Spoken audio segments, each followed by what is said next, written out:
안녕하세요, 주인장입니다. 자, 여러분, 오늘은 여러분이 생각하지 못하는 재회의 문제점을 하나 주제로 얘기해 볼 겁니다.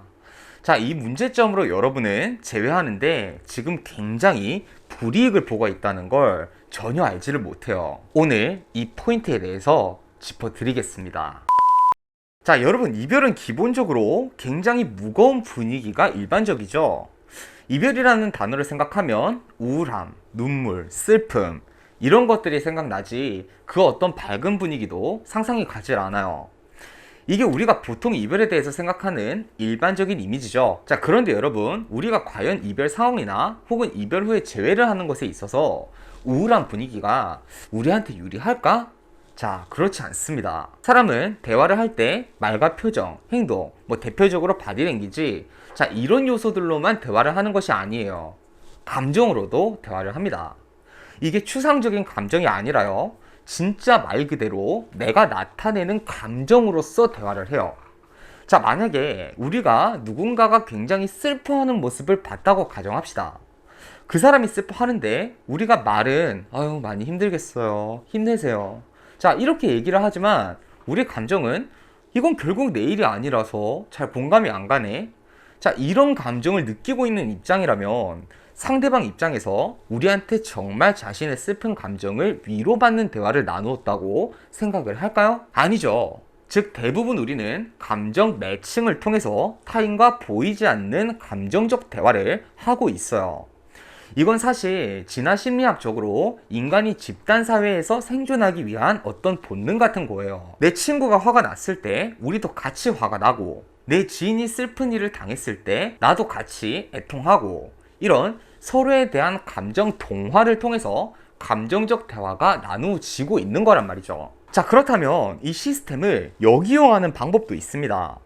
만약 우리가 어떤 사람이 눈물을 흘리며 우리한테 돈을 빌려달라고 무리한 부탁을 해온다고 쳐요. 근데 우리가 여기에 이 감정적으로 동화되어서 이 사람한테 안쓰러운 모습을 보여줍니다. 그렇다면 더욱 우리는 이 부탁을 거절하는 게 막 미안해지고 어려워지고, 여유가 되면 돈을 빌려주는 상황이 될 수도 있어요. 그런데 반대로 이 경우에 우리가 냉정하게 상대방의 감정을 무시하고 딱 잘라서 거절하면 훨씬 거절이 수월해지고 상대방도 빠르게 돈을 빌려달라는 의사를 거두어 드리겠죠. 자, 마찬가지입니다. 이 감정 대화 시스템을 이용해서 우리가 재회를 우리가 유리한 대로 역이용을 할 수 있습니다. 자, 결국 두 가지 스탠스로 나뉘는데요. 우리가 감정적으로 동화가 돼서 감정적인 태도를 보여줘야 되는 상황과 우리가 감정적으로 동화되지 않고 이성적인 태도를 보여줘야 되는 상황, 자, 이 두 가지로 구분할 수가 있습니다. 각각 그렇다면 어떤 상황에 써야 하는지를 알려드릴게요. 어렵지 않습니다. 자, 상대방이 나로 인해서 감정적으로 슬퍼하는 상황이라면 일단 우리도 기본적으로 감정 동화가 되는 모습을 보여줍니다. 예를 들면, 나도 너를 너무 사랑하는데 우리 상황이 이렇잖아, 이렇게 상황적 이별 같은 상황이 있겠습니다. 이럴 때는 우리도 마찬가지로 감정적인 동화를 보여주면서 말도 상대방의 감정을 흔들어 놓을 수 있는, 내가 얼마나 상대방을 사랑하는지, 예전에 우리 사랑이 얼마나 특별했는지, 이런 얘기들로 일단 상대방의 감정을 흔들어 놓는 거예요. 그리고 나서 만약 상황이 실질적인 해결책이 필요한 상황이라면 거기에 맞는 이성적인 해결책을 덧붙여 주는 것이죠. 재회 상황은 어느 상황이든 감정적인 면도 있어야 하고 이성적인 해결도 있어야 하지만, 이렇게 상대방이 먼저 나에 대한 사랑, 애틋함을 드러내는 상황, 즉 긍정적 감정적 상태일 때는 우리도 여기에 감정적 공감을 던져주는 편이 유리하게 적용된다. 자, 이렇게 볼 수 있겠습니다. 자, 그렇다면 두 번째, 이 감정적 동화를 하지 않고 이성적인 태도를 보여줘야 하는 상황은 어떤 상황이냐? 상대방이 부정적 감정 반응을 보일 때예요. 만약 상대방이 내 잘못을 나한테 인정시키고자 불같이 화를 낸다거나 필요 이상의 부정적인 반응을 보이는 경우에는 우리가 감정적 동화를 하는 것이 좋지가 않습니다. 보통 이럴 때 여러분이 단순하게 생각하셔서 상대방의 아픔을 이해하고 공감해주는 워드를 쓰는 경우가 많은데, 여러분, 이게 이 상황에 이런 선택을 하시면 상대방 입장에서 이별에 대한 당위성이 성립을 해요. 아, 그래, 얘도 자기 잘못을 인정했구나. 그럼 이 이별을 내가 선택하는 건 너무 당연하고 정당해. 그리고 우리는 그 연애에서 죄인으로 낙인이 찍히는 겁니다.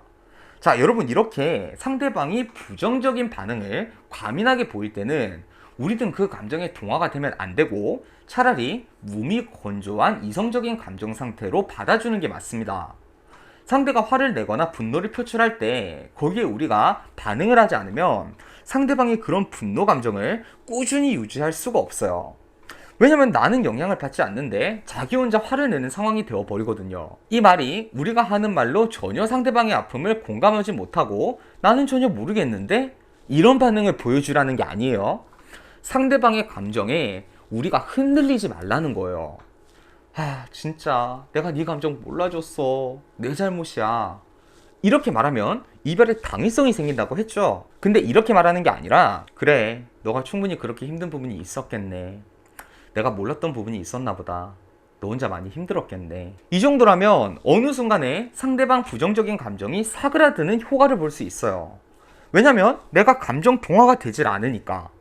그럼 이때부터는 우리가 상대방이랑 이성적으로 대화를 한 번 더 해볼 수가 있게 되는 겁니다. 감정적으로 격양되어 있는 사람한테는 일단 그 사람의 감정 격양부터 다스려 주어야 우리한테 유리한 이성적인 대화를 시작할 수 있는 거거든요. 자, 그런데 특이한 상황도 하나 있어요. 이 내 잘못이 아니라 지금 이별 상황이 100% 상대방의 잘못인데 상대방이 회피하는 상황이 있어요. 자, 여러분, 이 상황도 마찬가지로 우리는 이성적인 스탠스를 사용하는 것이 맞습니다. 이건 살짝 목적이 다른데요. 이렇게 회피하는 사람의 경우에 우리가 슬픔을 표출하거나 화를 낸다거나 이러면 어떻게 될까요? 더 도망가겠죠. 그렇기 때문에 오히려 이 사람을 끌어내기 위해서는 우리가 이성적으로 감정적으로 크게 데미지를 입지는 않은 것처럼 이 상황이 그렇게 심각한 상황이 아닌 것처럼 만들어줘야 해요. 그래야 상대방도 일단 부담감이 없어야 나와의 대화를 피하지 않게 되는 겁니다. 실제로 제가 좋아하는 케이스는 아니지만 상대방이 바람을 폈는데도 포기를 못해서 저를 찾아오시는 분들이 있어요. 그때 제가 하는 말이 일단 여러분이 받은 이 감정적인 상처는 다 감춰두시고 상황이 별거 아닌 것처럼 얘기하세요. 상대방 질책이나 다짐은 그 뒤에 받아야 합니다. 이렇게 말을 해요. 내 주변에도 솔직히 말하면 바람이 일어나지 않는 커플들, 뭐 부부들 보면 10명 보면 6커플은 그런 일이 있더라. 그래, 사람이니까 충분히 네가 잘못을 했을 수도 있다고 생각해. 근데 나는 네가 그렇게 행동했다고 나를 사랑하지 않아서 그랬다고는 생각 안 해. 그냥 단순하게 바람이 나쁜 건 맞지만 우리 사랑이 못 이겨낼 정도는 아니야. 그러니까 지금 숨지 말고 나랑 얘기를 해. 일단은 이런 식으로 얘기를 하라고 합니다. 이게 진짜 진심이라서 이렇게 하는 게 아니고요. 회피하는 사람은 일단 나와 대화에 참여를 시켜놓고 이 못 도망가게 잡아놓고 지져먹든 삶아먹든 해야죠. 도망가고 있는 사람한테 더 도망가도록 뒤에서 화살을 쏘면 그 사람이 내 옆으로 돌아올래야 돌아올 수가 없는 겁니다. 이럴 때도 마찬가지로 이 이성적인 스탠스를 쓰는 것이 맞다. 자, 이렇게 볼 수 있겠습니다. 자, 여러분, 오늘 우리가 어떨 때 감정적인 동화를 해야 하는지, 어떨 때 이성적인 태도를 보여주어야 하는지 배워봤습니다. 이건 인간이 가지고 있는 너무 자연스러운 감정 동화 본능을 역용하는 방식이라고 말씀드렸습니다. 이별 상황은 상황마다 우리가 어떤 선택을 해서 우리한테 이익이 되는 상황이 있고 손해가 되는 선택이 있어요. 우리가 이별 상황에서 감정을 좀 빼고 이 이익과 손해만 따져서 판단을 해야 재해가 훨씬 수월해집니다. 자, 여러분, 오늘 강의는 여기까지였고요. 저는 주인장이었습니다. 오늘도 행복한 하루 하세요.